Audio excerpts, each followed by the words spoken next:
All right, all you snowboarders of the internet, we're here, we're live, we're taking your questions in the chat box or whatever if you want to do it. When we hit 100 people, I will be turning on the call-in phone line, so we'll take a call or two. I don't know. We'll see how that goes.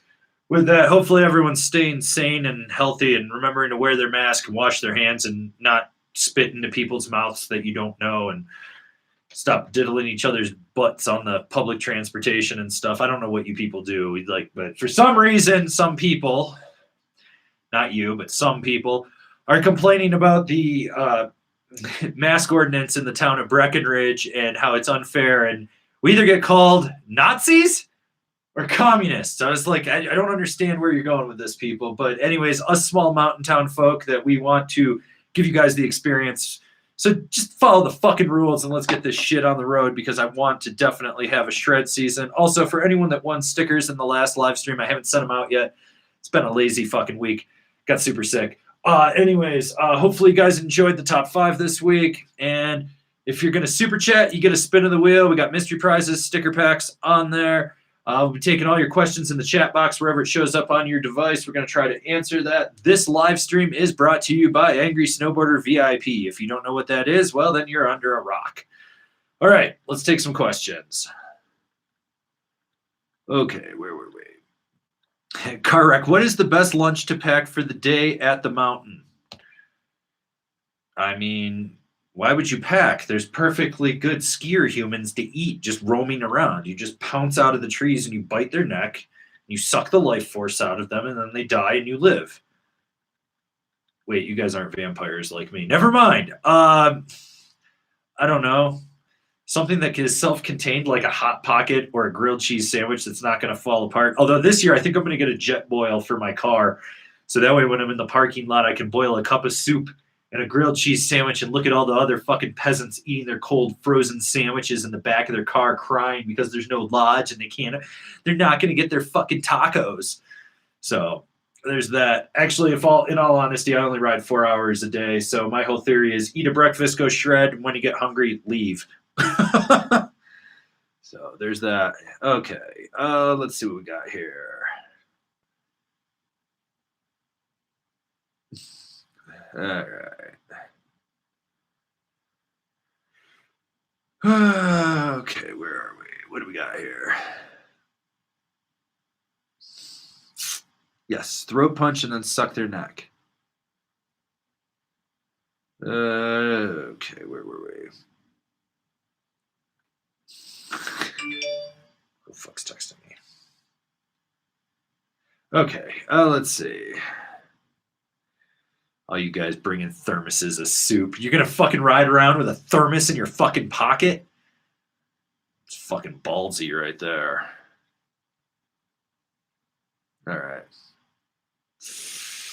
Okay, yeah. All right. Michael Kulig, with all the new 3D base technologies out there, has anyone come up with a proper way to base grind and structure them? It depends on how aggressive it really is. So, like those more minimal ones, like the Jones Spoon Tech, the Marhar Sideways Rocker. Who else has got any of the ones with like the roller edge or whatever they call it with Rosinal? You can put those things flat through a belt, and it'll put enough pressure on the wheel to get there through it. With like 3BT, you have to take the wheel off, put the sign, put one side through, then put the middle, then put the other side through. And it's basically 3 passes to stone grind it. With the new Burton 3D stuff, that one I'm kind of curious about. I don't think you're going to be able to get that to be a flat grind. I also know with like the Jones and like the powder hull and how that sits up in there, there's no way you're going to get that thing flat right where the powder hull is on there. So, you might be a little fucked with that. Okay. All right. Let's see.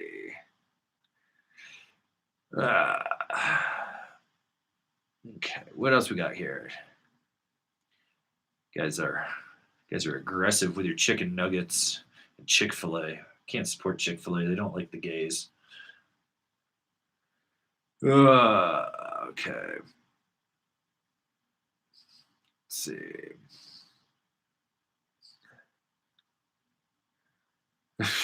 Oof. Bottled and cork. I'm going to spit into whoever's mouth I want to. This is America. I mean, it's your choice, just not my mouth. Not my mouth. So, okay, what else we got going on here? Let's see. I think we had one up here. Maybe not. Okay. Anyways, get your questions in, people. I'm going to try to answer them. So we'll see where we can go there. Ooh, Kyle Sullivan. Anything out there worse than a Gilson? I mean, if I had to put companies on the same level as Gilson, it would be Rurock. No Bad Day. Gilson, of course. Prospect Snowboards, which none of you probably know who they are, but they were a shit. I think they made their stuff in Wisconsin, and then they moved to Tahoe area. They claim Tahoe, but they're probably out in like Minden or something in the Nevada side, and that shit. Those are all fucking garbage ass fucking brands. Like you just look at them and you're just like, why can't you all just fucking die? You all suck so fucking much. They're the worst.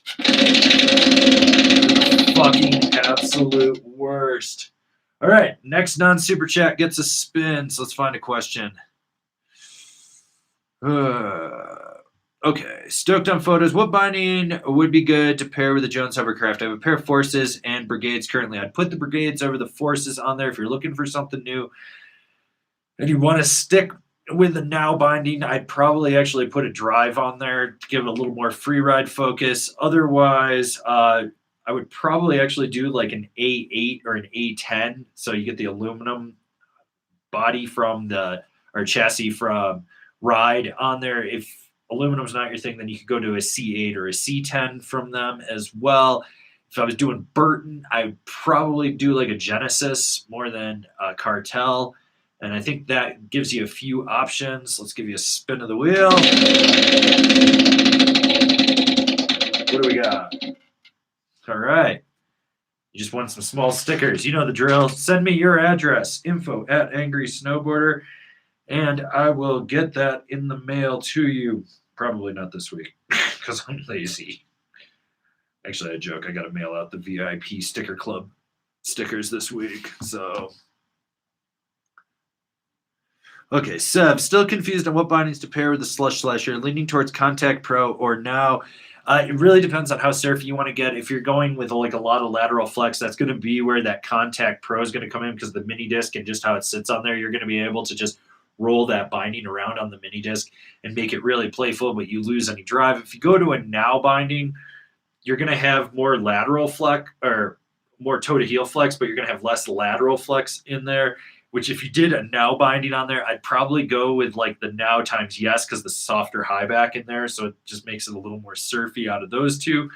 Otherwise, K2 Lean AT because then you can pull the heel block and play around with the pods on there and make it a little more playful and surfy. Those are kind of the three that I'd recommend for that one. So, also, I apologize if you hear the wind. We're having 80-mile-an-hour gusts right now. Okay, Jimmy McElroy, any chance of any Colorado resorts opening by the end of October? They've been able to make snow at Copper, Loveland, and A Basin right now. I went by A Basin 2 days ago and Loveland. Loveland, they're just making it up on the ridge, so they haven't started pushing it down. But A Basin, you can see that every day when you go by there that they're actually making more and more and more snow. The big thing is the governor really hasn't come out and said what the full plan is with opening ski resorts and tourism. Plus, we have cases spiking in the state of Colorado. And little known fact about Summit County, they actually sent out a email to restaurants and service industry saying, get your shit under wraps because we have cases spiking and your employees are getting sick. Otherwise, we're rolling back to phase 3 restrictions, which would be 25% capacity in restaurants and lodging, which would really fuck our tourism. So people need to get their shit in order because they're getting fucking pandemic fatigue out here. So it's like a whole series of things, but I have a feeling we're probably about a week and a half away from someone opening. And I don't foresee resorts, if we have the rollbacks, not being allowed to operate. I just think they're going to have more restrictions on day tickets. So that's kind of like where we're at in Colorado. So wear your fucking mask, wash your hands, and stop spitting in each other's fucking mouths. Looking at you. all of you people. So let's see what else we got going on there. Okay, so we got a super chat from Horatio Nachito. I know you like Tellus, so have you ridden any of their new boards like the Sharkalanch or the Lemurian? I haven't. I actually am emailing companies this week to get stuff, so they're on the list. Basically, I'm trying to get everyone lined up in Denver so I can just do a full day where I just go from rep's house and brand owner's house and just pick every fucking thing up and just leave. So that's kind of where we're at so far. I've actually been trying to get Amplid, West, Kafeld, and Furburger boards right now from Dean at the Splitboard shop out there in Utah. He's their distributor. So I've been working on getting stuff, and I know my Yes Jones Now rep just got into town, so I got to talk to him, the K2 guys. I'm all over the fucking place trying to lock shit in because I have a feeling I'm going to have to ride like 100 boards by New Year's Day.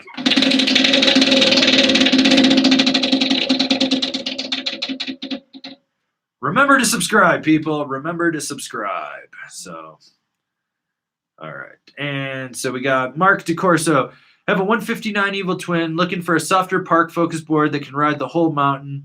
6 foot, 215, 10.5 photon wide, and size 11.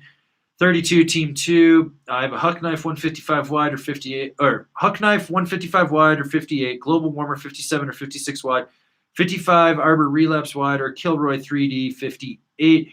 If you're really looking for something softer than that Evil Twin, your best bet out of everything you have there is that 56 wide Global Warmer. It's going to be more playful in the tips and through the between the feet, but right underfoot, it's still going to have some rigidity just because of the carbon strands that go from toe to heel in there.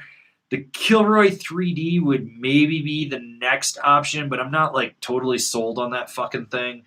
The Relapse Wide will probably be about the equivalent of the Huck Knife in there. If you're really looking for something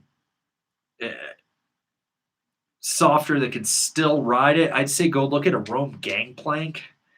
In all honesty, because you're going to get that flat to rocker in there, and then so it's going to be soft and playful, but you can still charge the mountain if you need to, or maybe an Arbor Westmark rocker. Although it sounds like you want to stick more camber dominant, so you could probably do the Westmark camber if you really wanted to. Otherwise, the other option I'd probably toss at you would be maybe a Marhar Lumberjack, just because you get that volume shift in that. You could get down to a 52 in that, and it would ride like a 59 or a 60. So there you go.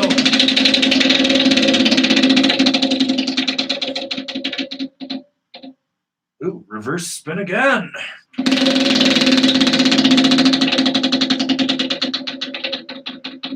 do we got?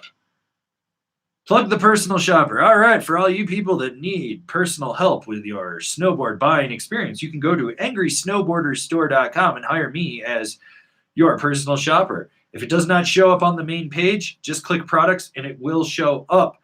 Check it out. $5 I answer quick questions. $10 more in depth. $15 I'll walk you through the whole process of buying your board. And for $50 I'll yell at you and tell you to shit or get off the pot. It's fucking amazing.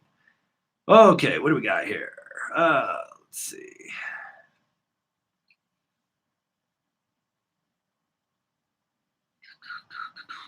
Okay, where were we? All right, let's see. Oh, where was I? Just saw one. Ole Venom. On a channel board, will there be a big difference on a reflex and an EST binding? Yes. So an EST binding will mount up the outsides right in the dead center of the board. So obviously centering the binding is a lot easier on that because then you can move it forward, back, whatever you need to do. It creates two very micro dead spots like that big. So you got like next to nothing on the outside of your foot. Whereas you go to reflex, even though the disc can flex, you're still getting basically the equivalent of a mini disc dead spot right underfoot. So it basically changes the parameters of the board feel, board and binding interface in there. Personally, I'm not a fan of fucking EST. That's just me. I just feel like you get way too much feel and it just hurts your feet. And I'm old school. I know I'm old school. I like having a dead spot underfoot. I mean, I've been dealing with it for fucking 20 plus years. So, you know, there's that. Okay. All right. Let's see. Let's see what else we got here.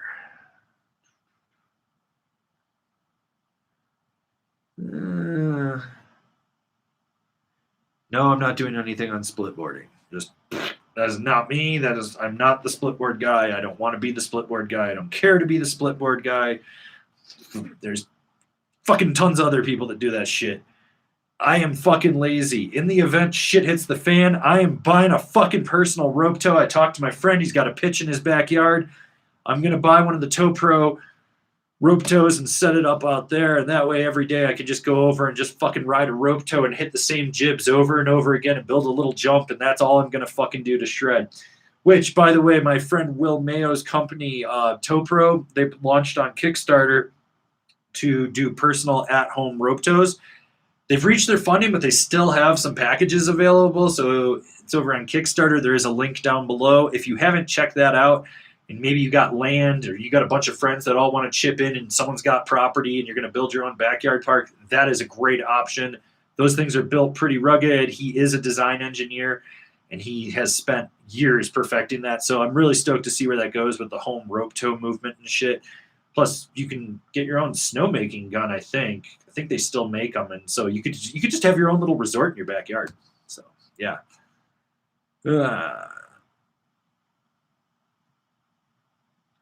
All right, what else we got going on here?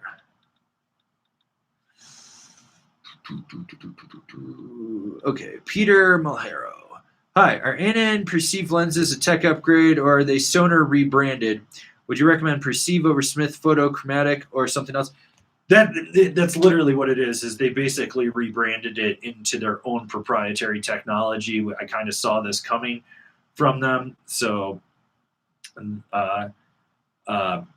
so there's that. But that's basically where it is. They upgraded it, rebranded it, did it in there. I don't think that one is really better than the other. It's going to come down to how it works with your eyes. I think they're both like in the same lineage of technology and everything in there. I think the big thing is going to be frame fit and stuff and figure out which frames, whether it's an Anon or a Smith, will fit you better. But I think both of them work really well for what they are.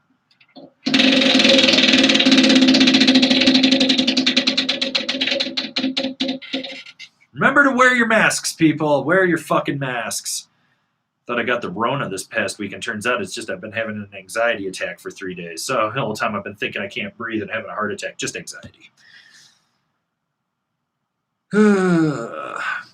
Okay, where were we? All right. No Fat Chicks asks, ride C versus A series binding thoughts. It's going to come down to your personal preference. If you like a more damp, numb ride with a bigger dead spot to it, that's going to be the aluminum series. If you want more flex, more lateral play in the binding, that's where the C series comes in because it's that composite in there. I can't wait to actually get on those and ride those and review those because I'm really curious because this is like a big thing for Ride to just overhaul their binding line and add a composite series of bindings in there, especially after years of having the catchphrase, save the plastic for your dildos. So, yeah, Ride's now looking back at that going, oh, God, that was so, so, yeah. All right.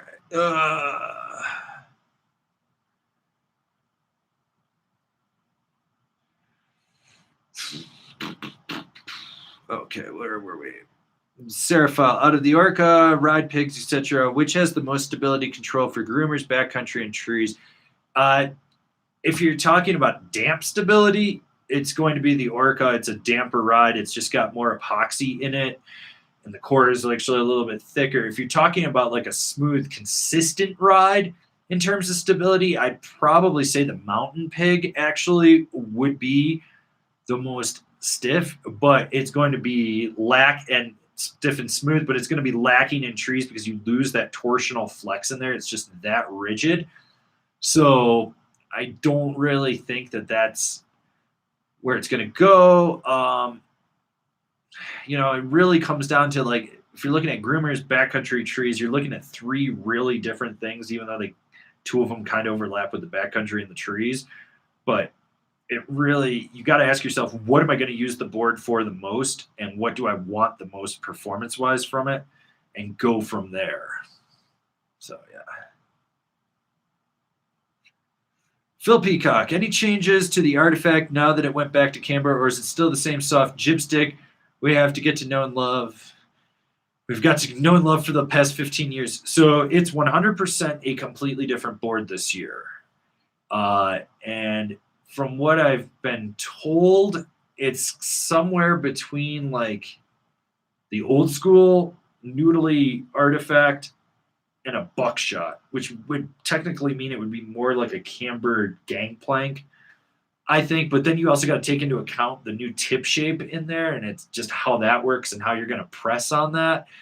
So I think overall, I definitely need to ride it, and I'm still not sure where it sits. I don't think it's a full-blown noodle like it was. I'd say it's probably more on par to like a ride kink these days, like the kink with camber, if that makes sense for you.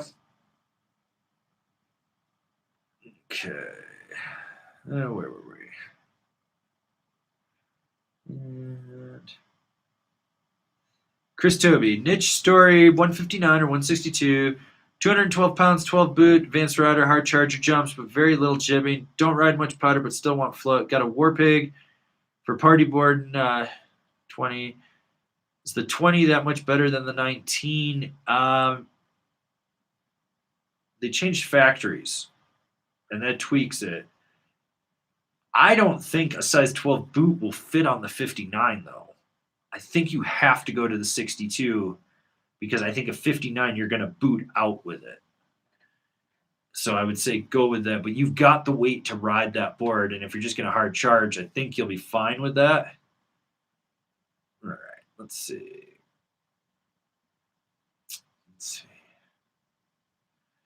Oh, someone says they love skiing. Well, you get put in fucking timeout. Boom, motherfucker. You're in timeout. Story 3333. Any inside info on Copper's parking reservations? Yeah, we're all going to have to fucking do them. It's the fucking worst. I don't even think I can get a parking pass this year, which means I have to park in the peasant lot. I don't want to park in the peasant lot. It's all the way fucking over there. I can't even walk to it. It's the worst. Ugh. Peasant parking. Ugh. Sheldon Krieger, seen any outrageous deals on a good board lately? Yeah, actually. A lot of shops are blowing out some last year stuff or even 2-year-old stuff between 45 and 65% out. It's crazy. Like I'm seeing like brand new jigsaws fulls from Rosenthal. I think they're selling for like $229 or less some places, which is just obscene. So if you're looking for a deal, like they're out there if you're just willing to look. Sometimes there's even like a bunch of blends for sale and factory seconds, which are just graphic imperfections on Evo and backcountry. And some of those like from last year are just being blown out like 50% or more. So you got options.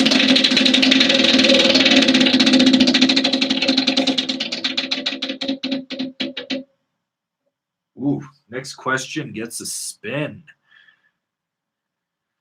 All right, where are we?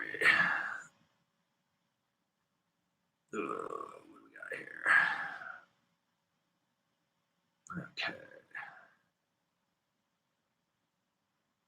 Where were we?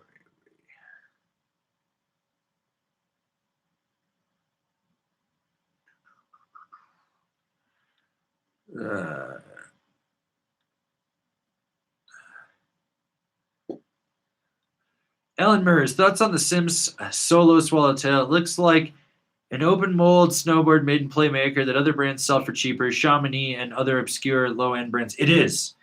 It is an open mold. Actually, that one might actually be one because they took some of the nitro molds that they're not supposed to have.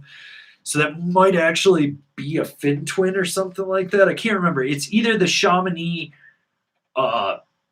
one or it's one of the molds that Nitro is specific for Nitro that Sims actually took. Yeah, because Sims is doing that. In all honesty, why are we even supporting Sims at this point? It's just it's the fucking Walking Dead of brands. I mean, that thing's been resurrected like what 37 times. At this point, it's got more sequels as a brand than there are Friday the 13th movies. It's like, oh, kill me now. Just I want to die. It's that bad. Yeah, I want to ride the sim stuff, but I'm not holding my breath. I can't find any shops that actually carry it. It's like, at least in this country, it's like, why bother at this point? I get it. It's like it's a legacy brand, but like, fuck. I guess if you're interested and you want to support Sims, you can guinea pig and buy it. I don't even think I'm gonna bother fucking reviewing them or even reaching out to them because I don't even think that they're going to be here in another year. Anyways, we're over 100 people, so I promised that once we hit 100 people, I'd open up the call-in line. So if you want to call in right now, the number is 970-329-2012. So if you're interested in calling in and you have questions and you want your voice heard, I'm willing to take it. So 970-329-2012.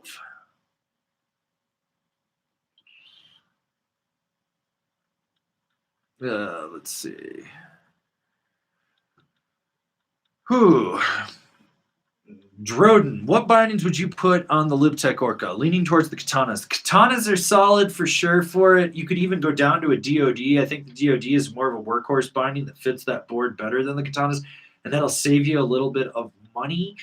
Obviously, you're looking at a two-piece constructed binding. So if you're doing that, and if you wanted something a little more surfy, you could go to a Union Strata as well. Otherwise, like, I would say maybe check out a now. What the hell is the one I'm thinking of? It's the mid-range one, and I can't think of it right now. It's below the drive. What is that? It's not the now times yes. And I want to call it the reflex, and it's not. I'm brain farting right now. But it's the one above the IPO and the Brigade. All right, we got a phone number. Hello? Shadow Fox 546. To accept, press 1. To send a voicemail. Hello? Hey, Avran, how you doing? I'm good. How are you, buddy? I'm doing well. It's Shadow Fox 546. I've got a buddy of mine who I used to ride with heavily in our college days, but he moved out to Long Island, so he's been doing nothing but surfing, and he's trying to get back into snowboarding. He's adamant he wants something surf-inspired. I keep reminding him, buddy, we're on the East Coast. We don't have POW. We have ice. But he wants something surf-inspired and really tail-heavy in terms of driven by the tail. Okay. What would you suggest that would work for him and still be useful for the East Coast? I would actually go with like a Rome Service Dog or the Rome Stalefish if you need something a little bit stiffer than what the Surface Dog. So you get that S camber that's set back. So it's not really going to have much tail. So that way when he really pushes into it, he can just wheelie out and get on his back foot and it'll float on top of that weird chunder ice shit snow you guys get out there. And then if you get that heavy wet stuff, it'll still get on top of it. But it still has enough edge hold that if you lay into it and ride a little more front foot dominant to drive into that turn, it'll grip and rip. And that, if he's really, really worried about edge hold and it's not, and he needs something with like visual edge tech, I'd say maybe even a nitro dropout would work for him because you get the power pods right underfoot. So you're going to have those contact bumps right there. And it's got, like a surfboard shape, pointy nose, chopped off tail, little bit set back in there. It's camber dominant, so he'll be able to load it up and pop. And that way, when he gets on just a groomer, he'll be fine. But if he wants to be backseat, he'll be good as well. That work for you? You're the man. Thanks very much. No worries, bud. Have a good one. All right. We got a call in. If anyone else wants to call in, 970-329-2012. All right. Let's see if we can find a question here. Oh, where were we? All right. Let's see. Okay. Where were we?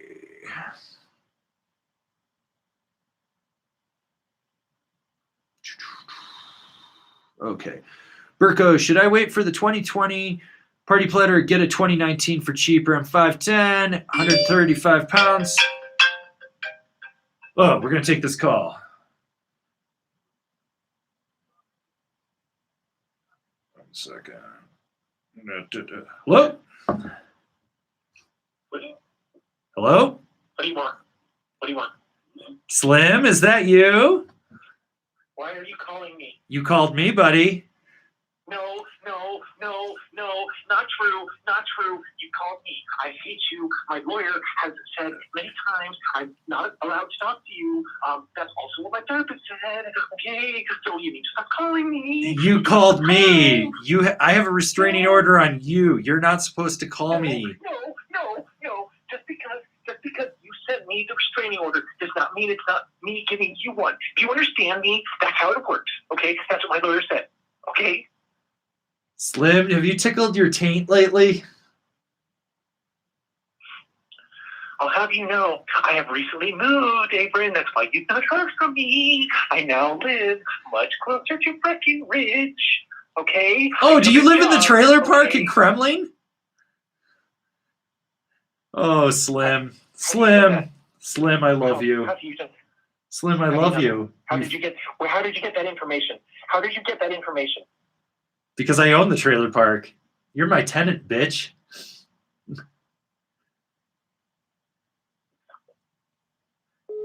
Oh. Well, Slim Whitman, everybody. Slim Whitman. It's just not a good live stream without Slim Whitman calling in. Anyways, back to Burko's question. Should I wait for the 2020 party platter or get a 2019 for cheaper? I'm 5'10", 135 pounds, size 11 boot, size recommendation. I'm just going to be partying on this, not looking for power performance. At 135 pounds, the 147 would probably be the biggest one that I would put you on. If you can save money and get the last year's, just save the money, get the last year's, you'll be fine. You're not missing out on anything. I think you'll be good with that. So that's kind of where I'm at. Let's see. Well, we got some memes coming in here. Let's see. No, those aren't that good. All right. Well, what else we got going on here? Ooh, Bork asks, best bindings to put on a Capita simulator. So I think personally with that binding, you want something with a little more drive in it. So for me, I would recommend like a Rome DOD, maybe the Rome Cleaver as well. I would look at like an A or a C6 from Ride. If you're going to do Union, the Atlas would be overkill, but I think the Force would be underperforming. So maybe a Strata in there. With now, I do the IPO, maybe Brigade. If you're looking at Flux, I think like, was it XF? Fucking would probably work for you as well. So hopefully that gives you an answer on that. Let's give you a spin of the wheel.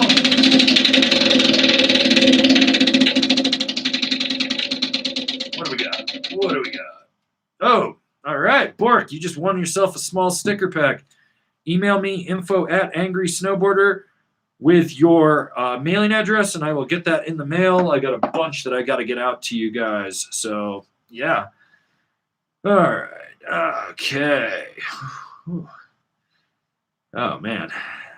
Good old fucking Slim Whitman. It's just never a good live stream without Slim Whitman calling in. Love that guy. Can't wait for him to be driven to suicide by my actions. Brian De La Torre, is 3BT good for beginners to learn on? I don't believe so. Because you got camber and then an elevated contact point. So you're trying to learn how to weight and unweight the camber, but you don't have the grip out at the tip of the tail that you should. So you end up having to steer it more back underfoot. You'd be better off if you're going to do that riding cam rocker at least, because then you're going to understand how the camber section loads, but still having that elevation of the rocker. The big thing with 3BT is some people it works and some people it absolutely does not. All right. We got another one here from Ole Vanham. How does the Burton flight attendant compare to the pick your line? Well, the flight attendant is like runny diarrhea filtering through your hand, and you don't know what the fuck to do, and your butthole's on fire. And then the pick your line is like some nice triple ply cush toilet paper wiping your butt clean, and you feel relieved. That's the only way I can put it. The flight attendant is a heaping pile of shit. Fucking hate that thing. Like, it carves like shit, it engages like shit, it flexes like shit.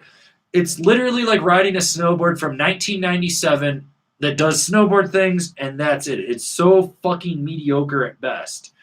That's it. Like at least with the pick your line, it's got more snap, more rebound. It's better in POW. It's just a better overall board. It's a little more lively, but it's damped where you need it to. Like if you've never seen my review of the Flight Attendant, I'm just like, fuck this thing. But at least the pick your line is a better board. What do we got here? All right. So looks like someone's gonna call here in a minute.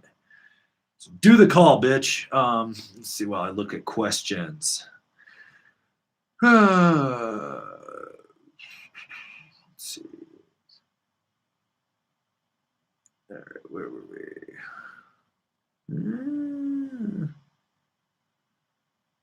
Let's see.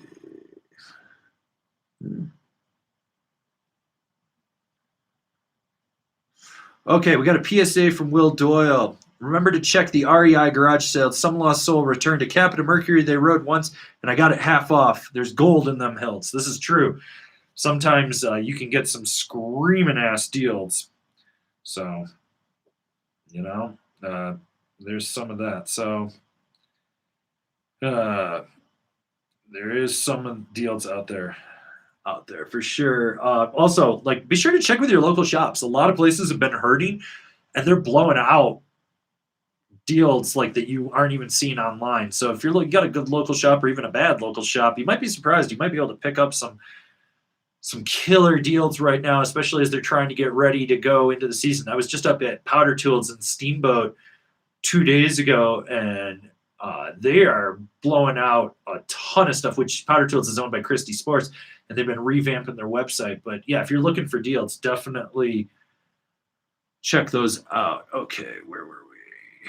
Let's see. Okay, Crutzy. It's not even crusty. It's Crutzy. Do park bindings actually make a difference? What park binding does is going to give you more lateral flex, and that's kind of the big thing. So, yep, my caller just hung up. Okay, well. All right. So anyways, with park bindings, you get more flex in there. It's just going to be easier to jib and press, but you're going to lose that power and drive performance that you can actually get. Do they make a difference? If you're like a total jib kid, total park guy, yeah, you obviously wouldn't want to go put a fucking now O drive onto a park board and think that you're going to get the same performance if you would from like a now IPO or a now Recon in there. It's just not going to fucking happen. So, yeah, okay. Let's see.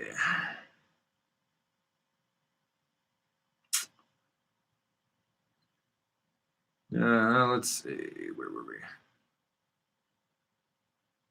Okay, Sam Estroff, Liberty. Any recommendations for a park board that has some flex but can still hit big jumps? Yeah. So you probably want to go something that's a little more camber dominant. So I'd be like looking at your Yes Jackpot, your Interior Plane Project, Haro, the Capita Outsiders, the Capita Indoor Survival, the Ride Kink to an extent. You could do the K2, what is that? Bottle Rocket as well. Oh, Jesus. Slam? Is that you? Yeah. Why do you do this to me? Why? Because you bring it on yourself. You're a victim. You're a victim, not a survivor. I am not. I do not. This is all on you. Do you bite your pillow at night? My therapist is going to send you a very large bill. I hope you can pay for it with all of your Patreons. You understand me? It's going to be. I'm just going to use your rent money from the trailer park. I don't know if you like big things or not, okay? But this is going to be big, okay? Don't hyperventilate. You'll pass out and hit your head on the coffee table again. All right. 2 Slim Whitman calls in one day. We're crushing it today. Okay. Let's see. Where were we?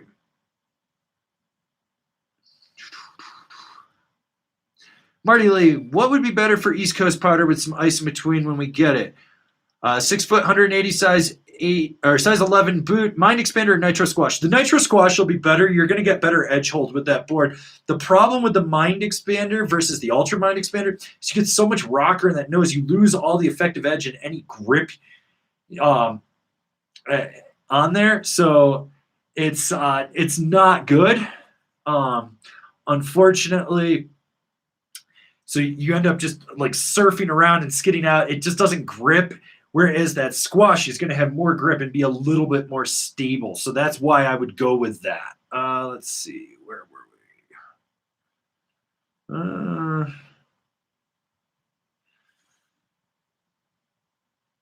we? Okay.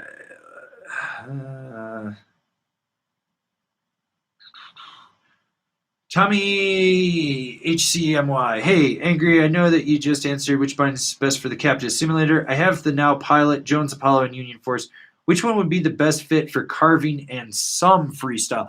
Put the Pilot on there. I think that would be the good middle ground. I think the Apollo would be too overpowering. You could do the Force to an extent, just to understand you're going to really push into those straps on it before it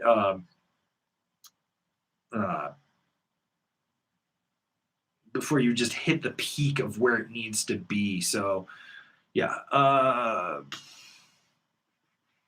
think that's it. Where were we? Okay. All right. Shout out to everyone that's in a lockdown or struggling with wherever they're at and being trapped inside. Hopefully I'm entertaining you guys. I do this for you guys. This isn't for me. Also, new video tomorrow coming out because people kept complaining after I did the top 5 ways to pack a board bag that I didn't have a video on how to pack a board bag. So you guys get an in-depth video on how to pack a fucking snowboard bag. No. Okay. Lorenzo Dellis. Would you recommend a 158 wide jigsaw for a 6-foot rider weighing 175 pounds with a size 11 boot? Ride a lot of groomers with hard pack, but go to the park when I get the chance. I was also looking at the Angus. The Angus is better more for like a free ride board that goes to the park versus like a jigsaw is more of a park board that you go free riding in. So you got to ask yourself, do you want to be more soft and playful, or do you want to be a little more precise but still be able to jib if you need to? And that's kind of the thing. I would probably push you more towards the Angus over the jigsaw just with what you're describing. Okay. Derek NG, if I'm not doing mad jumps or park, how much should I pay attention to a snowboard's weight guides? For example, I'm 190, 195 pounds, and on a Jones Mountain Twin, I should be on 160, but I prefer 157. So the big thing with weight ranges is if you're over the weight range, the board will flex more. If you're on the low end or under the weight range, it's going to be stiffer. And if you're right in the middle, you're kind of in that ideal thing. Like 154 is my ideal size for park and fucking around. 57 is kind of like my all mountain size. I'm fucking 215 pounds. All I do is lift weights and fucking eat protein shakes these days. You think I'm going to suddenly bump up to a 158 for my park board? Fuck no. I'm going to keep riding the 54. And, well, if it breaks, it breaks. That's my fault. So that's kind of where it is. You know, like when you become a more advanced rider or you start to learn your personal preference and you understand that, oh, well, I'm over this weight range, the board's going to flex more, you know how to go into it and how to actually ride it and compensate for everything. So there's that. Let's see. I'm going to give my moderator, Billy Ray Valentine, a call here. So let's see what he has to say. He said give him a call. Oh, hey, can I help you? Hey, Billy Ray Valentine. How you doing? You know, it's cool. You just called me on your personal line, which very few people have, but I am one of those rarefied, fortunate folks. Well, that's Well, you're a moderator. I pay you in stickers for your children. That's true too. Hey, listen, I have a question for you. Yes. Can I ban Vincent Dew? Can I just outright ban him? Why? He just asks questions that I feel like you've answered 5 or 6 times before, and you know what? I'm just in a ban hammer kind of mood, and I like Vincent, but I figure it's easier to ban someone I like and I know. There's less repercussions. No, you cannot ban him. He's Well, just let me ask you this. overzealous. Just let him go. He's fine. He's harmless. Let me ask you this: is he a Patreon? Is he a patron of the Patreon? No. Okay. Has he paid for personal shopper? No. Has he ever done a super chat? Maybe. Yes. Yes, he has. I think. See, I'm feeling like this is bannable stuff. I'm going to be honest. You ban him, I ban you. Wait, really? He's harmless. He's fine. I know, but like I have higher expectations out of people to support the channel than what he's offering. It's a problem. I didn't realize you're over here keeping track of my bottom line. Well, I'm looking out for you because someone has to. I mean, someone's got to. So, short of you having an accountant or a personal bodyguard or, speaking of which, I was thinking, I don't know how you feel about this, but I did have the thought that we could potentially reenact some scenes from The Bodyguard while I'm in town. I don't know what you think, but I don't know if I could carry you. You're really heavy. I am a large man. That's true. Yes. Not fat, but I am. No, you are just a Satchmo. Yeah, I am actually. I'm another husky. Here's the deal. I'll let you ban Vincent if I can throat punch you full force. From the side or the front? Straight on, right in the Adam's apple, full fist, filming it live stream for everyone in the chat. And will it happen at the snowboard altar of doom or whatever, the altar to snowboard? The altar? No, it will not be at the altar of snowboarding. We're going to do it at the top of the Peace Park because it'll be very peaceful if I do it that way. Yeah, but then how am I can't ride down like that. Like, let's do it after a long Nope. day. See, I'm considering it. I'm considering it. Nope. This is an interesting one. Nope. Full-blown throat punch. Middle of the day, after you've eaten lunch too, so that if you try to vomit, your throat's swelling up and it can't come out. And I get to film, live stream the whole thing. Let me think about it. Okay, I'll let you think about it, but until then, if you ban him, I ban you. All right. All Why don't right? I just do like a temporary ban now and then, just a quick one. What, you gonna put him in the 230-second timeout? Yeah. I mean, I've got someone on like 20 2 calls in one day. What the fuck, dude? You need to be careful. He did not reveal where he's living, but apparently he's moved closer to you. That's fucking scary. Holy shit, dude. Holy shit. Whatever. I'm not scared. I'm buying an attack dog. I think it's fake. Like I think it's just some it's like one of your regular fans who's just like fucking with you, maybe, but like the dude is good at staying in character. That is for sure. Well, whatever. As our graphic illustrator for Angry Snowboarder, Jesse Dennis, says, I've developed a snowboarding whack pack, and I'm now the Howard Stern of snowboarding. Oh, I like that. So I wonder where. First of all, where do I fit into that? Second of all, I wonder where he fits into that. That's crazy. Oh well, one of you is Stuttering John, and one of you is Beetlejuice. Oh, Slim Whitman is Beetlejuice. Jesus. Yeah, no, no, Beetlejuice would be a step up for Slim Whitman.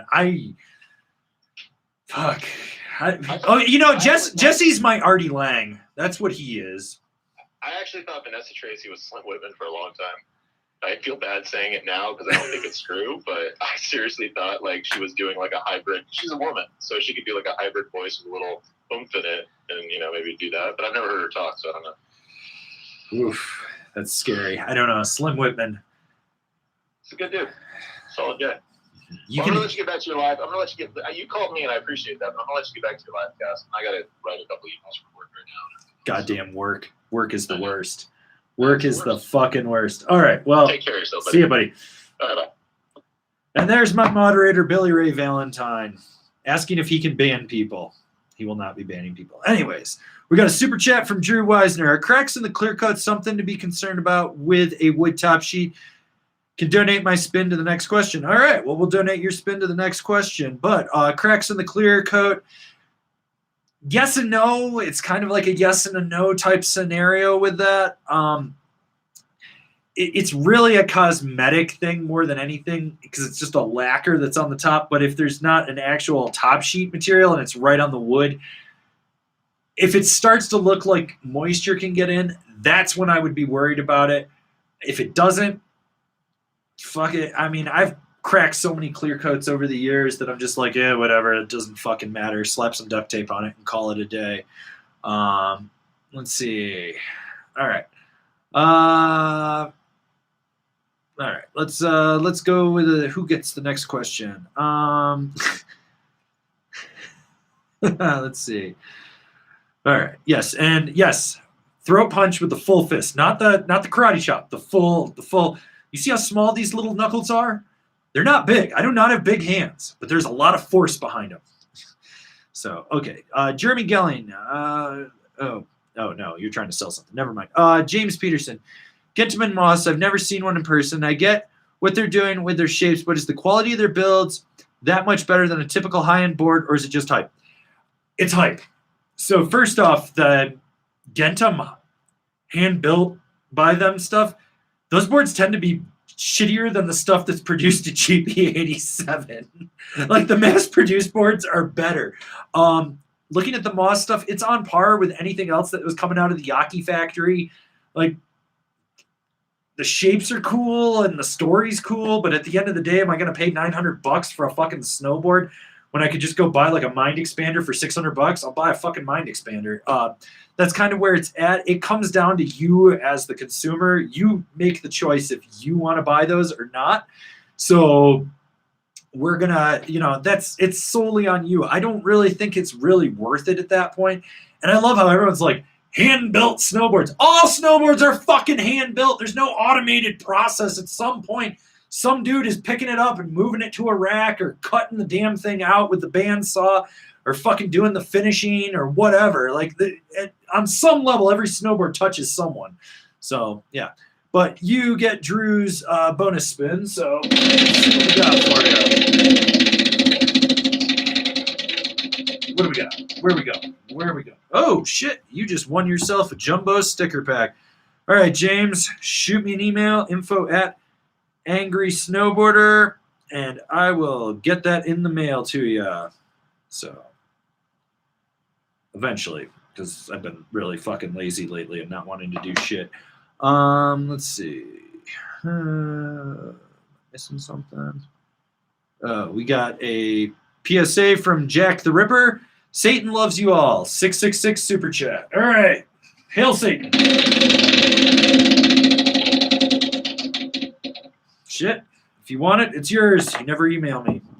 So, yeah. There's another jumbo on there. All right. And who's next?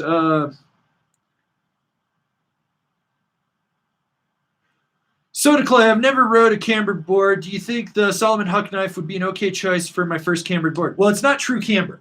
So that's the first thing that you got to get that through your head. It's not like a traditional camber with a full arc tip to tail. It's flat and then it comes down. It's chopped down. It's a more mellow version with built-in flex points to it. So if you're not used to riding camber, this is actually a good one to go into. It's an easy way to get into figuring out how camber loads and unloads without being so demanding that you're like, oh my God, I'm going to die. Just be aware that that board is going to steer more out at the up kick and the tip and the tail. And then there's, because of the side cut, it's also going to have a grip point right near the insert pack as well. So you're going to basically have grip out and then underfoot as well. So it's going to be a little bit different. Okay. The Shred Ship. Union Contact Pros. Am I limited to park freestyle only? Quiver Choice, Cool Beans, Slush Slasher, Outer Space Living Archetype, United Shapes Explorer, T-Rice, or Brian Aguchi? So the Contact Pros have a lot of flex in them, like laterally and also toe to heel in there. It's a very soft binding. If you are looking to do any remote, hard, aggressive carves, you're going to lose a lot of that power when you drive into that binding. It's a very soft, very forgiving, not very power dominant binding. If anything, if you're looking to have park, but you want all mountain, bump up to the Force. That's where it really makes sense, or maybe even a Felcore. That would do it. Or you could even go to a Strata from them, where you're still going to get that like slight feel like the Contact Pro with the mini disc and everything, but you're going to be able to put a little bit more power in there. Now, as in terms of board quiver choice, I mean, you got a lot of boards in there. They're kind of all over the place. I'd probably just grab an Outer Space Living and just use it for everything and make it the all-mountain freestyle board that it is. So that's kind of where I'm at with that. Let's see. Kareem 2K is the new Yes Great's that bad. Got the 2017 and wonder if I should buy them. No. Don't do it, man. It's a fucking trap. You got a good one. Don't. Board's a fucking. Like, if you're going to stick with Yes and you still want something that's park, just get a jackpot. Like, the Greats is not great right now. And that's the problem with that board is, like, sometimes it's consistent. Like, they'll make it for a few years and then they tweak one thing and then it fucking goes to shit. Because that board, by and large, overall, has been one of my favorite boards over the years from Yes. And now I'm just like, no. I mean, if you want an asymmetrical board, just buy a simulator from Capita instead. You'll thank me so much. All right. Okay. Let's see.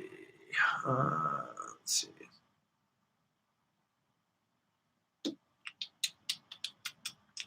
right.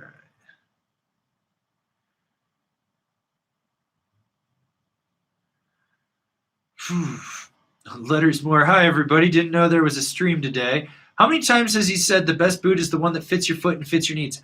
That was the first time. Number one.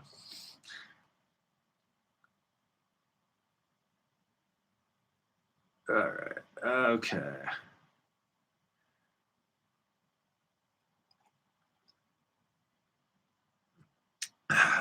Where were we? I feel like we're missing something.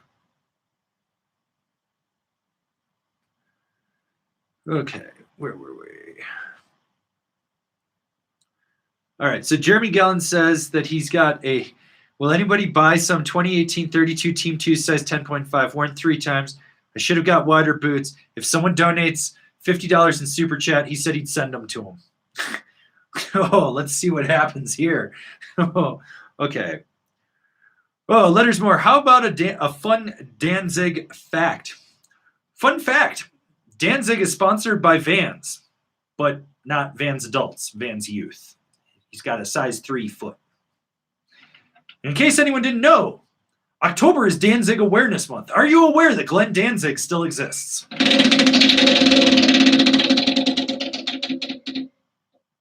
All right. Next on Super Chat gets a spin. All right. Let's see.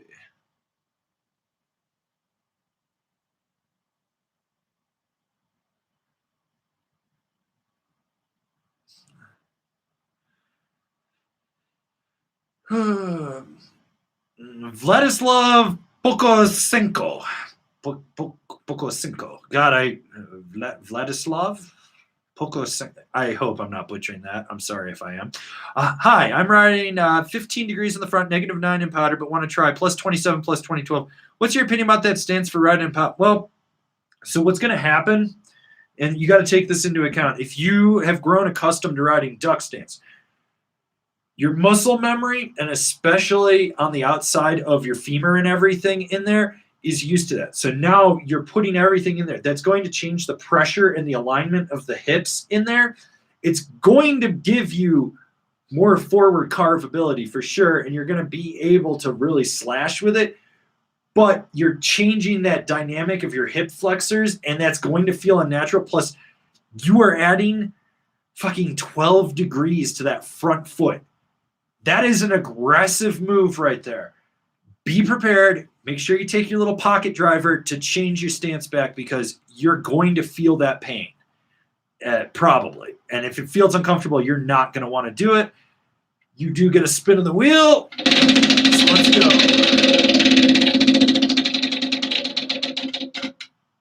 Lose a turn. All right.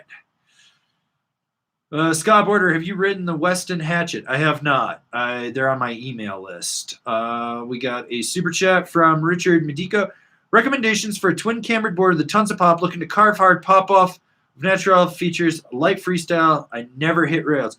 Interior plane project, Honolulu.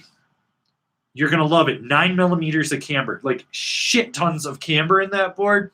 True twin, old school camber. Just straight old school camber. Rails a turn. It's got a good amount of torsional flex, so when you get into a carve, you can push it. That would be my number one pick for exactly what you're describing. Let's give you a spin of the wheel here, bud.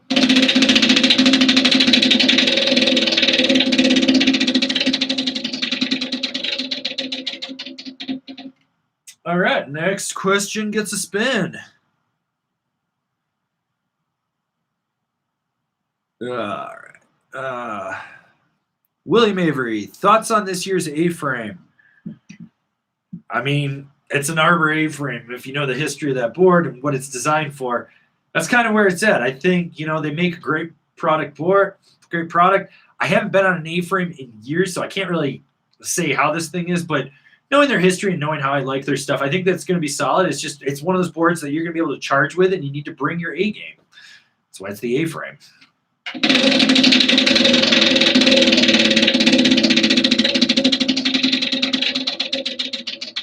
What do we got?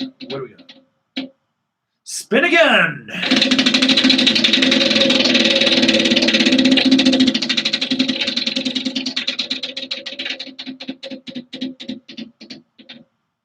All right, next question gets a spin. Yeah, yep. Also, trying to get some boards for prizes. We're going to do, if I can line everything up the way I want, we're going to try to do another big live stream-a-thon day, giving away prizes and stuff. So there you go. All right.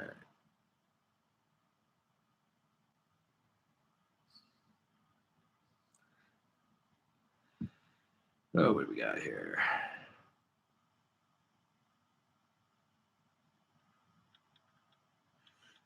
Mark DeCorso, would you go with the 156 wide or 157 global warmer for my size 11? Go with the 56 wide.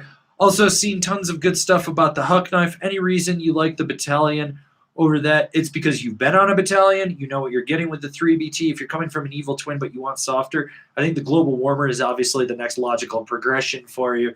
It's going to be a little bit weirder if you go to a full flat-based board, and that's the only reason. Otherwise, the Huck knife is a solid board. I mean, there's no reason not to not look at it. I just think for what you're describing, that Evil Twin and Huck knife are going to be too close. So going down to the global warmer would make sense. If you're still considering looking at a Solomon, then maybe a Villain or a Sleepwalker over the Huck knife.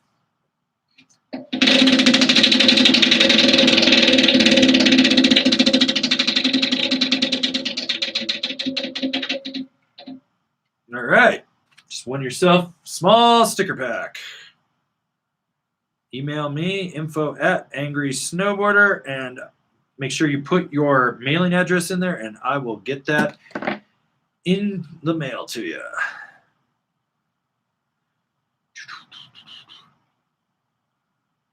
Okay.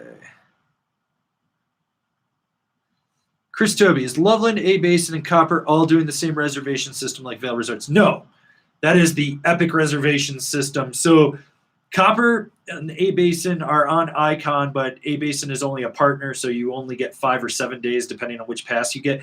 Copper is doing a parking reservation system. This is for contact tracing. So basically, they know that you drove, you came with people, they know. So there's your 4 people or whatever. They can contact trace if anything happens. Otherwise, no reservations to get on the actual hill. It's reservations for parking. Can't get parking? Park at the fucking bus stop in Frisco and fucking just take the bus in. There you go. A Basin and Loveland pass holders only. No reservations for them. There is reservations for day tickets, Powder Alliance, Mountain Collective, and Icon for that. But otherwise, no reservation system. So I am an A Basin pass holder, which they're saying you can pick up your passes because now they're doing RF chips. They finally modernized the resort. They're saying you can start picking them up on Saturday. So I got to get up there on Monday after the weekend and go grab mine. But yeah, there's not doing a reservation system. Let's see. Jimmy Ferris, you ridden at Timberline in the summer? I have. You want to hear my thoughts on it? It's summer shredding. That is abrasive, grippy-ass snow that turns to slush and sludge. You pick and choose your battles when you're hitting features there. Jumps in the morning, half pipe midday, jibs in the afternoon. That's kind of how it is up there in the summer. So, all right, where were we?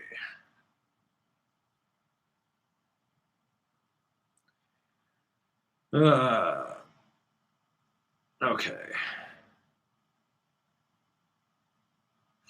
Ooh, here we go. Dread Mountain Creek or Poconos Hill for a season pass. Thanks for the binding recommendation. So, my boy Pat Morgan, that used to run Big Boulder and did all the marketing and made it the fucking awesome terrain park that it is actually working for Mountain Creek now. Avail let him go, and he is sliding over there. So if you've ever been to Big Boulder and you understand Hell Track and the party thing and how they were just doing everything, Pat's doing that for Mountain Creek now. I honestly like, and I think Mountain Creek is also partnered with American Dream, so you might be able to actually go ride indoors with that pass. I'm not really too sure. I haven't gotten all the details on that. That might be where I'd go, but like Pat does good shit wherever he goes for marketing and making the mountain a better place and just expanding the vibe. So I got to put faith that he's going to make it happen if they get snow, because one of the problems is they don't seem to get snow. But yeah.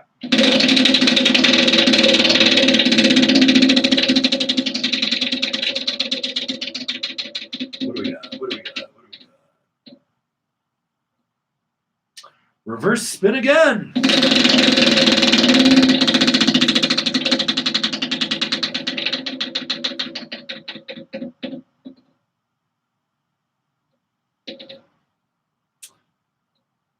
All right. Click like, everybody. Click like. All right. Horatio Nichita, do you like mittens for the warmth or gloves for dexterity? Trigger mitts. Gives you the finger to fucking point at people. So you can be like, what the fuck are you fucking doing, you dumb motherfucker? Plus, when you go like this and they see that finger down, they know you're flipping them off. They know. Like with a glove and you do this, they just think you're waving and you're just in there like, fuck you. So, yeah. All right. Okay, where were we? Fresh Rain said, what do you think about the K2 Clicker X? Does snowboarding need this? No. I mean, I think that they finally refined the boot a little bit. It's still like similar system to what they had 30 years ago, 25 years ago. You look at it. I'm supposed to actually be getting a set hopefully in the next week or two and go out. The good thing is it's a K2 boot, so I know it'll fit my foot, or at least fit my liners better than the Burton one. I also like the fact that they actually have more play in them, like how you would with a real binding. I think you're going to get a lot more surfy of a feel to it than what Burton has. But overall, do we need clickers? No, we don't. We don't need step-ins. I think it's a fad thing. Like the Burton stuff, it's going to come out. Everyone that wants it's going to load up on it, and it's going to be like 20 years down the line. They're still going to be riding the same fucking shit. Like, I still see people riding clickers and old Burton SI. So I think that's kind of where we're at with these things. All right. Where were we?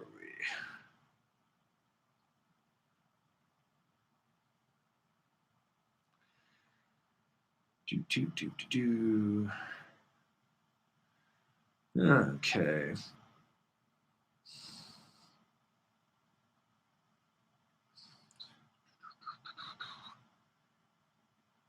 Fernando Ibarra, what's your opinion on the Nidecker Era 2020? I actually like the Era. I actually owned an Era back when Flo was making them before they merged it in there.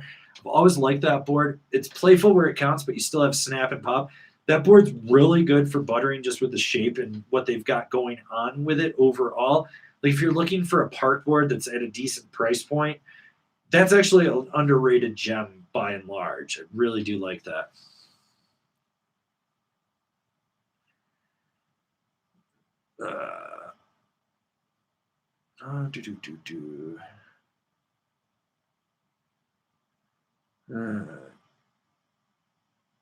Okay, where were we?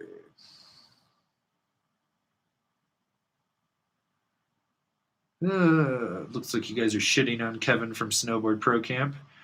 I just shake my fucking head and think back to the meme with the guy with the sign.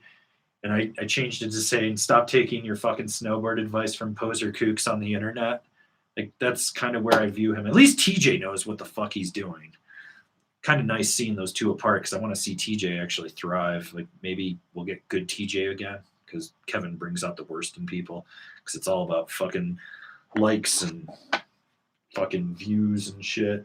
Like, I don't know about you, but if I had 500,000 subscribers, I feel like my videos would have more views than his stuff does. Like some of them just get nothing for like days on end, and then suddenly it hits, which leads me to believe that his subscribers are bought.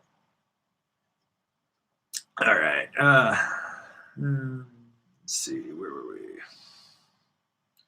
Anyways, we got a bunch of new people in here, so if you're just tuning in, get your questions in the chat box wherever, and I'm going to try to answer it. Super chats, get a spin of the wheel. You can win prizes like sticker packs or mystery prizes. I don't know. It could be a hoodie. It could be a wax scraper. I don't fucking know. I filled those bags full of prizes years ago. So, yeah. There's that. Let's see. Just trying to answer everyone's questions as best I can. I know that there's some that I've definitely missed. Where were we?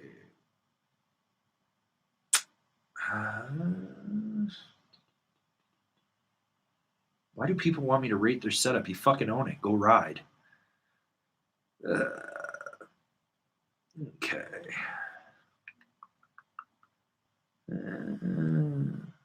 Okay, S2000 guy. How much overlap from my 2018 terrain record to a Captain Mercury, assuming a Mercury can fit an 11 boot?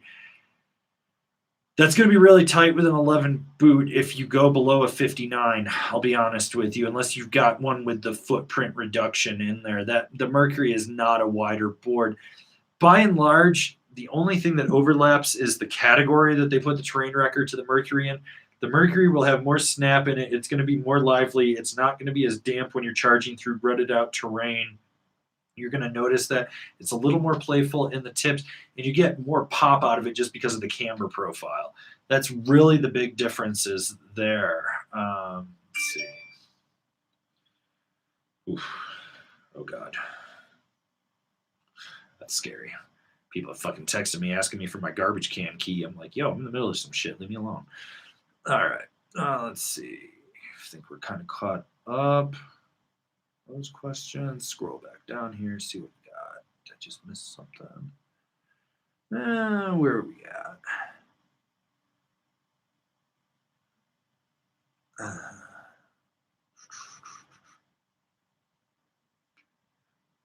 Okay.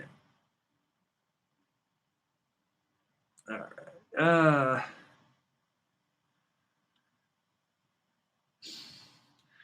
William Avery, where the fuck is Kevin? My Kevin? My Kevin has an adult job now. And is probably going to get married and have like 25 kids. Kevin from Snowboard Pro Camp, probably biting a pillow in his basement. I don't know. Oh, God. Please don't talk about Andreas. That guy's everything that's wrong with fucking snowboard shop people. Oh, he doesn't know his ass from a hole in the ground. It's so frustrating. Oh, man. Okay, AJ Abbott, are you a fan of Nitro boards, and did you get any boards to review this season? I am a fan of Nitro stuff, and actually, Benny from Nitro is just basically said, like, they were trying to send me stuff, like, right as everything was locking down, and I was like, yo, let's hold off. He basically said, pick whatever you want this year. You're getting everything that you want. So I'm putting together a just fucking list because they have the biggest line in snowboarding. I'm convinced. I think it's bigger than Burton's, and so I'll be getting a whole bunch of stuff from them. Hello? You know, I can see now that you have 15.4K subscribers. 15.4. I believe that it's 15,400. But you know what? If you keep treating me like this, I'm going to unsubscribe, and then you're going to have one less. And do you want that? Do you want that as a person who makes money off of people who snowboard like me? No. I don't think you want that. Yes, I do. Are you talking about Kevin Pro Snowboard Pro Camp? I want you to go away. I'll go subscribe to him. I'll go subscribe to him. That's right. You should. You should. Him, Jonathan Buckhouse, Janice Spiteri, all of them. They're your people. You should become their number one fan. I believe in you. I believe you can make this happen, Slim. Why do you do this to me? Why do you do it to yourself? Why are you such a victim? We had something special. We never had anything special.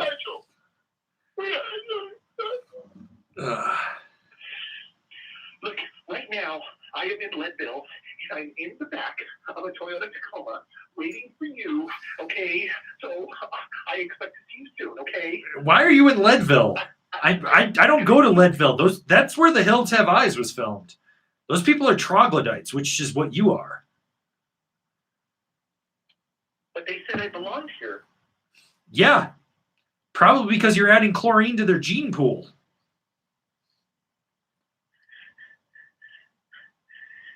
I'll see you soon.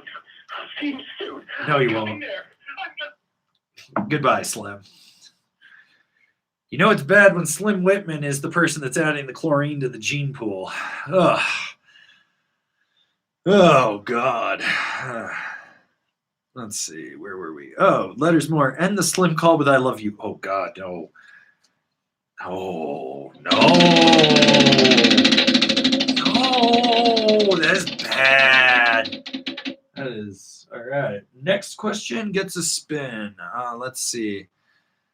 Okay, Jacob Sullivan. Hey, Avran, I just got a 152 centimeter Capita outer space living. I'm wondering what the binding choice would be for that board. For that board, I would put, here, I'm going to give you 3 binding choices for it. So if you do the Capita Union thing, put a force on there. I think that's solid for it. Otherwise, I would put a Now IPO or a Rome DODM. So there's your 3 choices right there. And Jacob, you get a spin of the wheel, sir.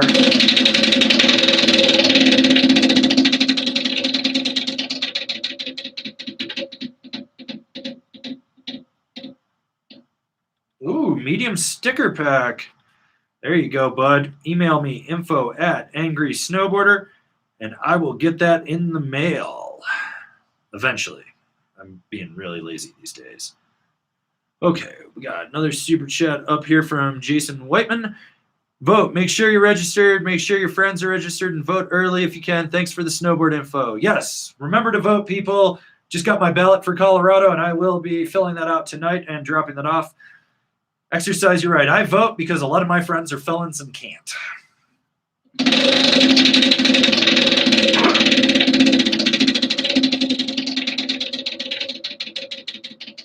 Where are we at?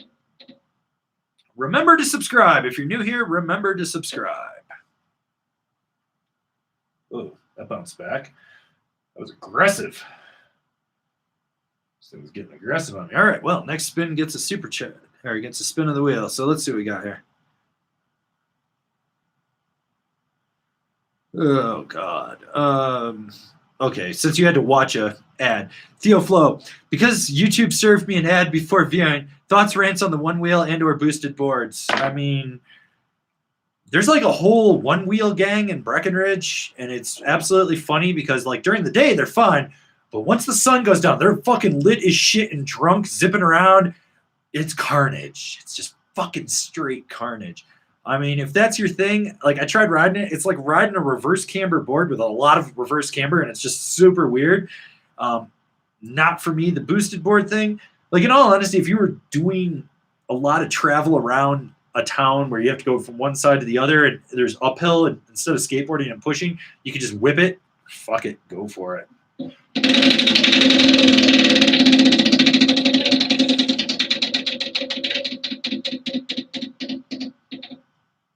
Plug the personal shopper. All right. Well, if you need personal shopping advice to help you get your snowboard gear dialed in, swing on over to Angry Snowboarder Store and hire me. All right. All right. Let's see.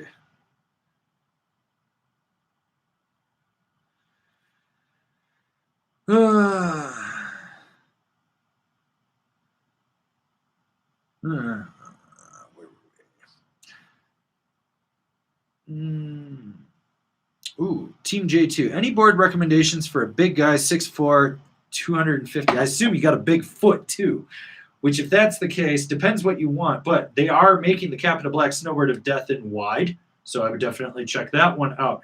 Maybe a Jones Flagship or a Mountain Twin, or if you need something stiffer, go to an Ultra Flagship or an Ultra Mountain Twin. There's also the Marhar Sasquatch. You could do the Libtech Skunk Ape or Stump Ape if you really wanted to. With Ride, they do make a wide Berserker, or if you wanted something a little more playful, you could maybe do a Burnout or go down to like a Super Pig as well from them. K2, maybe a Manifest or a Broadcast. I don't know. Kind of a really wide, vague question, but trust me, there's tons of fucking wide, big boards out there. you should do the research yourself and figure out maybe like 3 boards, no more than 5, that you're interested in. And then narrow it down to maybe 2.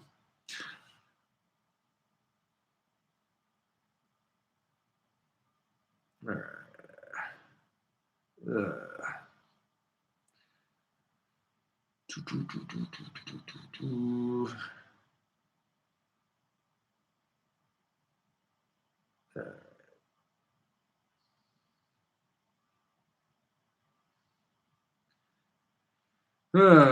were we?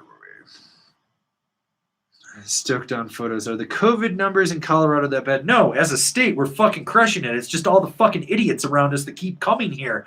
It's like, oh god, we have all restrictions and we can't go anywhere. Colorado's open. Let's just spread the disease here. And we're all just sitting here like, yes, we want you to come. Please abide by our rules. Please do not fist fight us when we ask you to wear a mask. Please do not be a dick.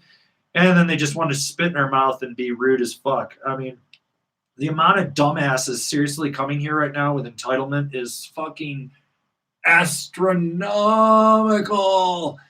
Like the other day I was driving, some lady, like I'm in the left lane, I'm doing about 75, the speed limit's 65. There's no one in the right. I'm just coming up. You figure she'd get over. She wouldn't, so I go to get over. She goes to get over. She gets back. She blocks me and then brake checked me and just starts screaming at me. I was like, are you fucking... And that happened like twice. I'm just like, are you fucking kidding me? You people don't know how to fucking drive and you're coming here?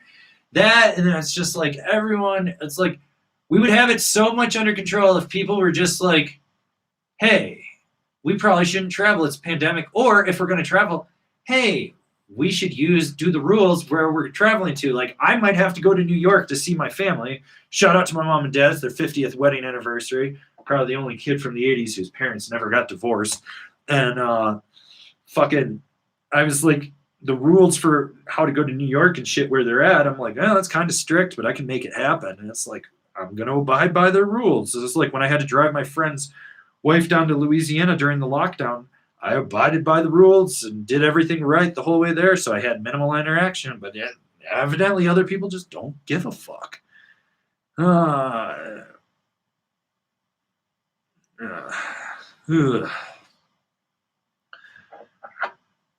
god. So I mean, if you're gonna come to Colorado, look at the rules, see what's going on, abide by the rules. Let's do this, people. Like, fuck. We are so close as a county to be going back into lockdown. Or not lockdown, but phase 3, which would be 25% restrictions. And I'm like, I want a shred season so bad. I'm like, I need this or I will start killing people. Fuck. Ugh. Okay, let's see. Where were we? All right. Okay. Oh, God, you guys are talking about Janice. Janice, like, she backdoored her way to go to the Olympics for Malta. So that way, all she has to do is qualify. She doesn't have to make it to the finals. If she shows up to the Olympics, she's a Olympic athlete. And it's a whole marketing spiel so she can put it on her fucking resume and go be an extra in, like, Pretty Little Liars or whatever the fuck she does these days. Like, Janice used to actually be a sweet girl, and then she just... Like, she's so fucking fake these days. She's so fake, and she's such a bad snowboarder. She's so bad. I wish, like, I just want to be like, yo, if you're going to take it seriously, take it seriously. But if you can't even get out of the lip of a 22-foot pipe, how the fuck are you competing in the Olympics? Oh, my God. I don't get it. It's like snowboarding's just gotten too easy to get sponsored and say you're pro these days. I'm like, it used to mean something. Now it doesn't mean shit. It's like, I don't fucking get it.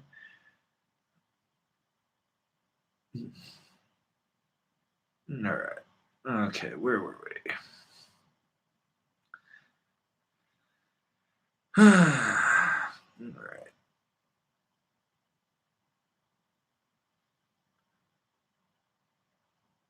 Where were we? Okay, Ryan Cohn. Are you a BOA fan, and any predictions for what their sale to private equity means for their future, good or bad? 1 knob, 2 knob, 3 knob. Safe to say I'm a fucking BOA guy. through and through. If anything, what it means for them selling to private equity is just means that their licensing agreements will probably be more lucrative for them. I mean, people don't understand that BOA is actually a Colorado brand. It started in Steamboat, and if you ever look at the first generation to where it is now, I'm stoked for the guy that invented it. My friend Charlie back in the day, who grew up in Steamboat, used to go down there and just get boots for free and break them for the guy when he was a sponsored rider and shit. And, you know, to see that progression from generation one to where they are now, it's awesome. Like them going to private equity, it's not like suddenly like, oh no, we're not going to have any BOA on the market or anything like that. More than anything, it's probably going to allow them to pump out faster R&D production and actually expand their licensing. I mean, BOA is in so many things. Like you've got it in medical braces, on knee braces, wrist braces. You got it in running, mountain bike, snowboarding, skiing. Like fucking, they were putting it on outerwear for a while. It's fucking weird, man. So BOA, stoked for them. It's good to see people actually fucking make it and do something with their lives. Like, fuck, man. I spent 12 years on Angry. Wasn't profitable till after 9.5. All right, let's see. Where are we? Kai Project. Burton Cartel. It's a good option for Endeavor archetype, all mountain ride, mostly pow, some carving. Perfect. That is the perfect Burton binding for the archetype. So, yeah. All right.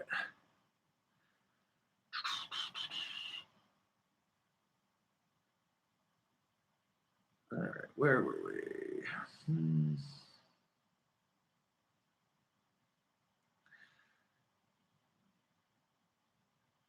All right, where were we? Okay, Shadowfox546. Is Capita's reputation as Snapita warranted in your opinion? What that comes from is fucking people that buy boards smaller than they should be, so they land and it snaps, or it's park kids that abuse the fuck out of shit and think because they snapped a board doing a 270 into a down rail and dropping 10 feet and they weigh 140 pounds, it shouldn't break. Now, with that said, over the years, Capita has had a few questionable boards too. There was a year where the Stairmaster Extreme top sheet would peel off. The cores in the spring brake stuff, because they used balsa, were too soft, so they would break easier. And they beefed it up. And some people, they didn't validate a warranty on it. But overall, anything that can break will break because someone stupid will figure out how to fucking break it. So there's that. So, all right. We got a couple super chats here. We're going to dive into this. Okay. Caravan, have a sight in Union, fix 32 laced. Want to get a lumberjack for pow trees, park switch. Should I get stiffer gear? No. I think that stuff would probably just be totally fine for the lumberjack. I really wouldn't worry about it. You'll know within a few laps if that stuff's going to be too soft for you. I think overall, though, I think you'll be totally fine with it. All right, spin of the wheel.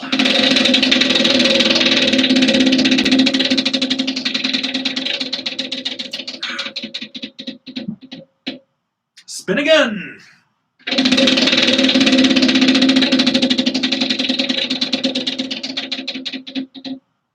Remember to subscribe. All right. Okay, story 3333 with the PSA. Mask up, vote, and don't be a D-bag. Yes, do not be a D-bag. So many fucking people being douche canoes right now, just watching people screaming at stuff. I went to Qdoba the other day to get food, and normally the guy that works there looks like he wants to kill everyone, but he was actually in a good mood for the first time. And, you know, they'd definitely been busy, so I left him a $5 tip, and the guy was just like, seriously? And I was like, yeah, dude, I don't give a fuck. Just got a fucking 5-pound burrito for $9. I mean, I'm going to blow my toilet up later, but who gives a shit? So, like, if you're going to travel to a shred town, just understand that most of the people, they're stressed, they're overworked, they're struggling. This has been the worst year for finding housing in a mountain town because everyone and their brother that can work from home is trying. The only place that I know that's available next to my place is renting for $7,500. It's a 3-bedroom for $7,500, and you have to have first, last, and deposit. That, you know, it's over $22,000 to move in, and they're renting the unit on the backside of it for $3,000, which is a studio. It's half this. It's about the size of this actual room, I'm pretty sure. So everyone's stressed out. Be polite. Be nice to them. Tip your wait staff. Well, if you order to-go food, tip them as well. Be patient. Understand it's trying times. We're trying to give you people that come here a sense of a good time and normalcy. Just abide by the rules, and we'll all get through this.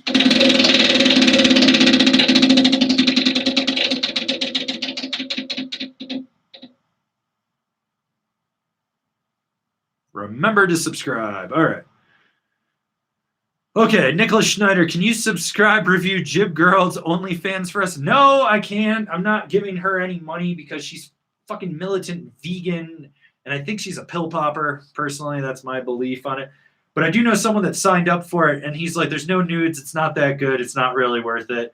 I don't know. I feel like she's this close to just doing hardcore porn to pay for whatever her lifestyle is at this point. She's not really... She's like an okay snowboarder. She's not really like the best snowboarder.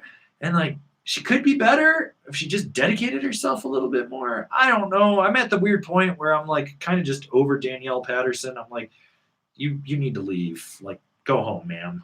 So, I mean, good for her for making an OnlyFans and making money. The ongoing joke is that my personal shopper is my OnlyFans. And remember, get out and vote.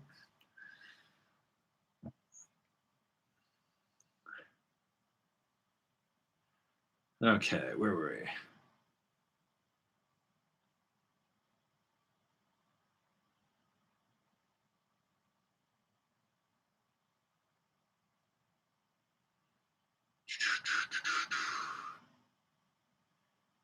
Okay, healthy snowboarder. Angry, I'm an intermediate park rider. Do have camber boards, but I ride a Dinosaurs Will Die rat for park.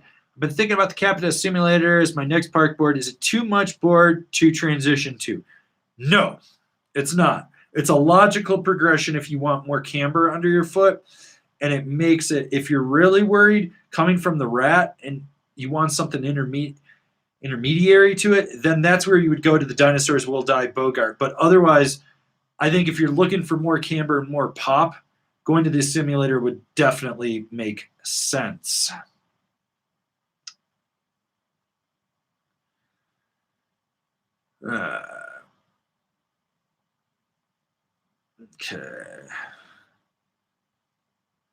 Okay, Z Gonzo 333. Just got new Burton cartels. Thinking about getting a Capita Outer Space Living. Good enough combo for All Mountain Resort. And fuck yeah, dude. Fuck yeah, it is. That's actually solid. I don't have the Outer Space Living sitting in here right now. I got a Black Snowboard to Death and a Super DOA and an Indoor Survival. I wish I did because I'd pull it out and talk about it. But yeah, that board is little brother to the Mercury and super solid. So.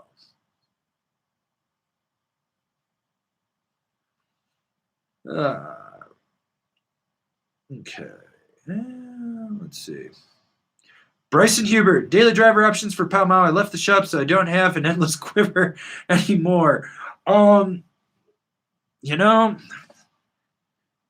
I think if I was riding Pall Mall on the daily, because just the way the terrain is, I would probably go with like a wired Vantage, because I rode that board there, and that thing was absolutely phenomenal for the terrain. That would be like my top pick, or one of them. Telos Backslash.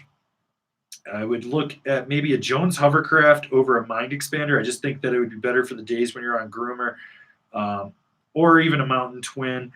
I would do a Capita Black Snowboard to Death over a Mercury, and I want to throw another option, and maybe a Ride Berserker. So those are kind of the options there.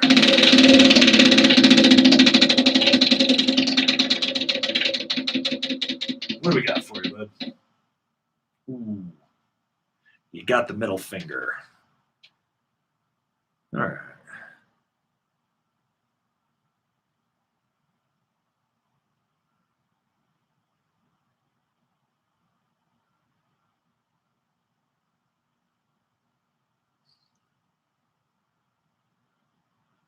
All right.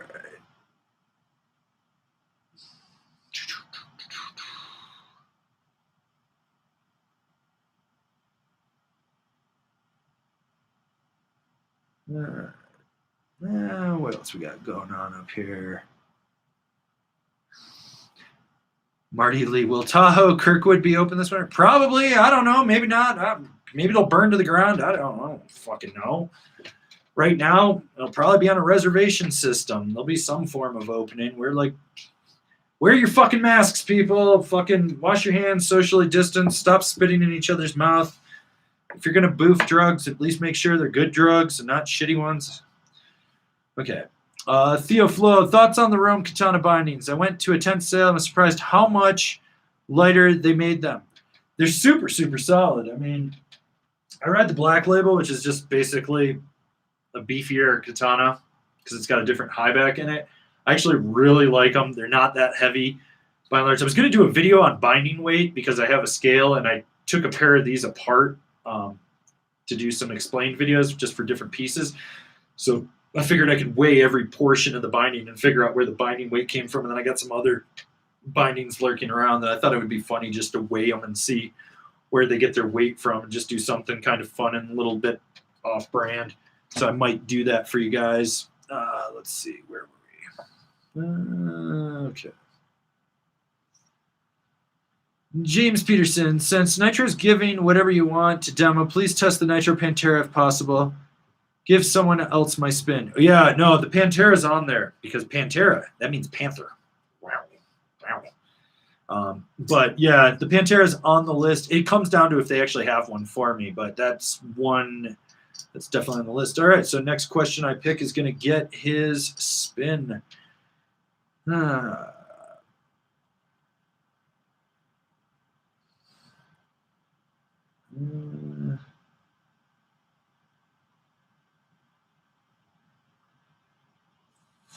see.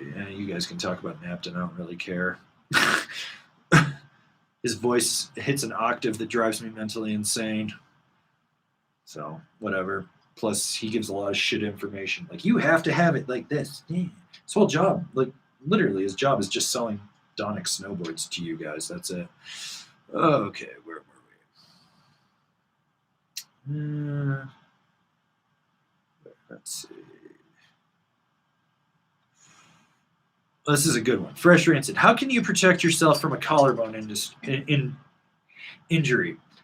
Don't fall on them. Don't slam them. Don't stick your arm out. Don't try to slam it. Understand that if you're falling and you're coming down, how to actually put your arms across it, not be like doing that.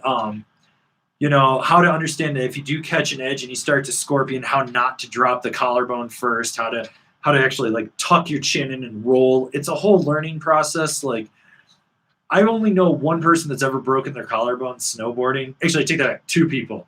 But the one wasn't his fault. He got slammed by a skier when he was coming through the Copper Base area. They just basically collided and he almost killed the woman. She had to be airlifted, but she broke his collarbone. A good friend of mine I grew up with. But other than that, it's all about knowing how to fall. And it's also about building the muscle up around everything. Like, my collarbones actually are double jointed from the sternum, so I can pop them in and out.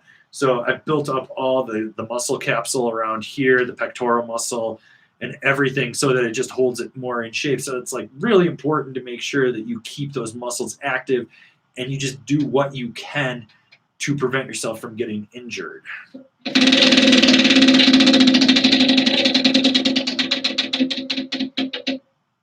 Spin again.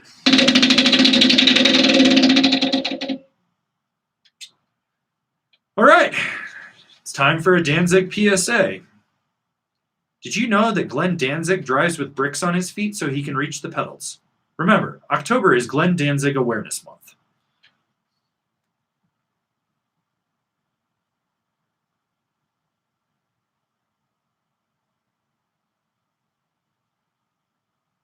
All right, let's see. What else we got? All right, well, if you're just tuning in, you got questions, get them in the chat. I'm going to try to take a few more before I dip out of here. Got some crab rangoons calling my motherfucking name. Either that or I'm getting Jamaican tonight. I'm not sure. There's a Jamaican food truck I need to go check out. Looks suspect, which means it's probably going to be good because they have goat meat. And goat meat is good. All right. Vinicius Bolelli wants a spin. Ooh, you got the middle finger.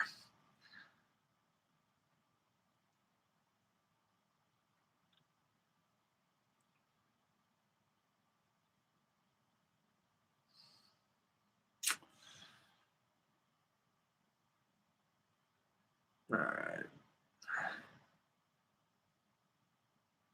Okay, Ryan Cohen, have you tried the Rome cleaver binding? Is it just a Stolly branded katana with full wrap and a couple drips of carbon? No, the cleaver is a whole new binding, and so it's kind of like a full wrapped katana, but it's more like a DoD and a katana.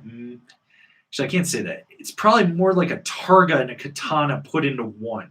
That's kind of the way to describe it. I don't really think it's a DoD. It's kind of like the next phase in that evolution. So, all right. Anyways, Sawyer Greer, worst mountain in Colorado, Winter Park or Keystone? It's a close one in there. I go back and forth on those two shitholes. Like, if they both burned, I probably wouldn't even notice. I'd just be like driving to the basin and I'd be like, just like when I go past Winter Park, I'm just like, this place sucks.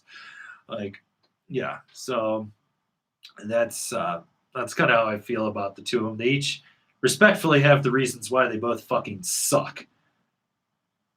Also, I also have like cults of people that are like, this is the best thing on earth, and you go there and you're just like,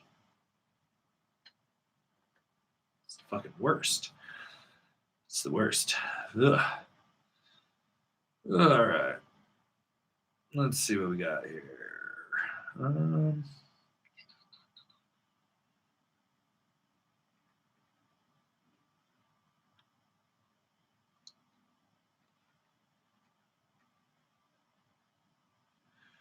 El Barto, binding suggestions for a Womp Eater. Burton Cartels. Cartels, definitely. Rome DOD.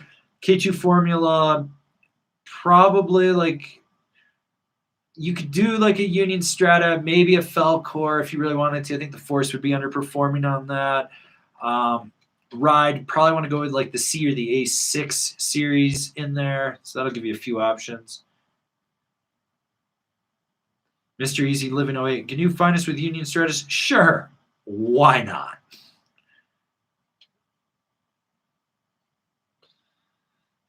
Team J2. Can we get a top 5 on why they suck? Actually, one of the things I want to do when I finally get through the top 5 reasons to move to every state to shred is the top 5 worst reviews by resort. Because there are fucking gold mines out there of just really bad resort reviews that are just fucking phenomenal. So I really want to get out there and see those.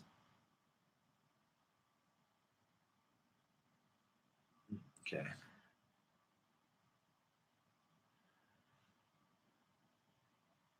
All right. Let's see.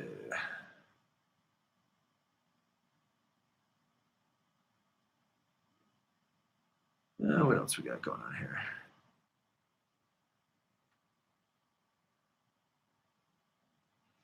I think we're kind of pittering out on questions. So I think if you got questions, drop them in here. Otherwise, I'm going to dip out for the day. I'll be back next Thursday. Probably going to try to do like a Halloween live stream with costumes. Also, working on getting the Twitch thing set up as well. So hopefully we can get that going on. We'll hopefully be getting away from this current setup for live streaming and maybe doing like 1 or 2 cameras, looking into it, trying to figure out what I'm going to do. But we're going to try to go YouTube and Twitch at the same time and just kind of diversify. I'm signed up, but I want to be the first person streaming for snowboarding on Twitch. So, all right. Let's see. Droden, ever think of being an angry? I fucking hate the goddamn ocean. I fucking hate the beach. I hate sand. I am still not over the fact that California touched me last year. The beach got on me. I fucking hate the goddamn fucking ocean. I hate water. I hate being in water. Do you see how white I am? There's a reason. I want to fucking move to Norway. 4 hours of sunshine. I'm fine. That's all I need. I'm totally okay with this fucking being out there. Do you know what we put in the ocean? The ocean is fucking polluted. There's fish, and you don't know where the fuck they've been and what they've done, and they're pissing and shitting everywhere. It's disgusting. Ugh. All right, what else we got here?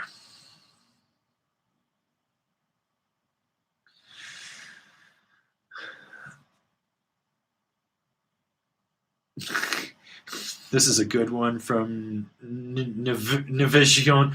I asked Buckhouse what he thought of you, and he said he didn't know who you were. Yeah, okay, that's why he was asking questions. That's why he always bites on when I do stuff. Like, fuck that kook. That kid's a fucking poser kook. Fuck him.